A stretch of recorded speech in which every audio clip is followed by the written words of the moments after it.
और प्रयागराज से बड़ी खबर है। कोल्ड स्टोरेज में अमोनिया गैस का रिसाव हो गया। कोल्ड स्टोरेज में लीकेज की वजह से रिसाव शुरू हो गया। पुलिस प्रशासन के साथ बचाव कर्मी वहां पर मौजूद हैं। कोल्ड स्टोरेज का कुछ हिस्सा क्षतिग्रस्त होने की वजह से रिसाव हुआ है। कुछ लोगों के दबे होने की भी आशंका है। फाफा मऊ के चंदापुर में ये कोल्ड स्टोरेज है जहां का ये मामला बताया जा रहा है।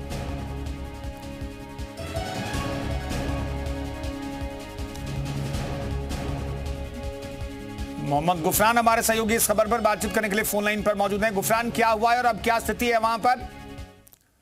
देखिए, फाफा मऊ का जो चंदापुर इलाका है वहां पर एक कोल्ड स्टोर जो है वो पुरानी थी जर्जर, उसकी जो बिल्डिंग थी उसका जो कुछ हिस्सा है वो ढह गया, जिसके चलते अमोनिया गैस जो होती है वो उसके रिसाव के चलते आसपास के इलाकों में कहें तो हड़कंप का माहौल है। हालांकि मौके पर बचाव राहत की जो टीमें हैं वो पहुंच गई हैं, क्योंकि जो लीकेज की वजह है उससे आसपास के लोगों को भी दिक्कतें हो सकती हैं, समस्याएं हो सकती हैं। इस लिहाज से मौके पर बचाव राहत का जो काम है वो फिलहाल शुरू कर दिया गया है। इस बात की भी सूचना मिल रही है कि कुछ जो मजदूर हैं जो वहां पर काम कर रहे थे उनके भी दबने की सूचना हो सकती है, आशंका हो सकती है।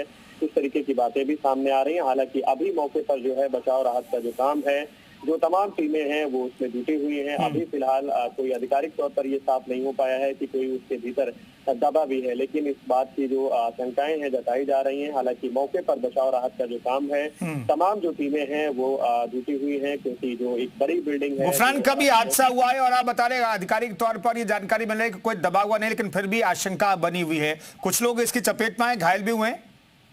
बिल्कुल, देखिए इस तरीके की आशंका इसलिए जताई जा रही है क्योंकि एक बड़ा हिस्सा है जो कोल्ड स्टोर का, वहां पर आमतौर पर ये माना जाता है कि तमाम जो मजदूर होते हैं वो काम करते रहते हैं, वहां पर उनकी ड्यूटी एक तरीके से रहती है।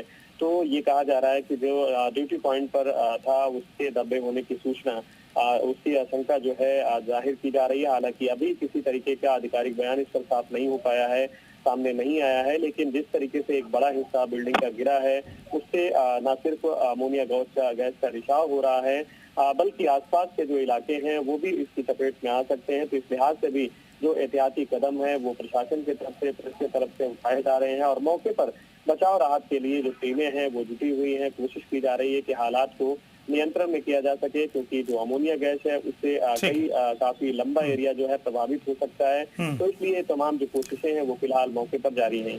शुक्रिया गुफरान इस खबर पर जानकारी देने के लिए आपका। तो प्रयागराज के फाफा मऊ में एक पुराने कोल्ड स्टोरेज का एक हिस्सा गिरा है और अमोनिया गैस का रिसाव भी हो गया है। वहां पर एसडीआरएफ की टीम मौके पर मौजूद है और राहत बचाव कार्य इस वक्त जारी है।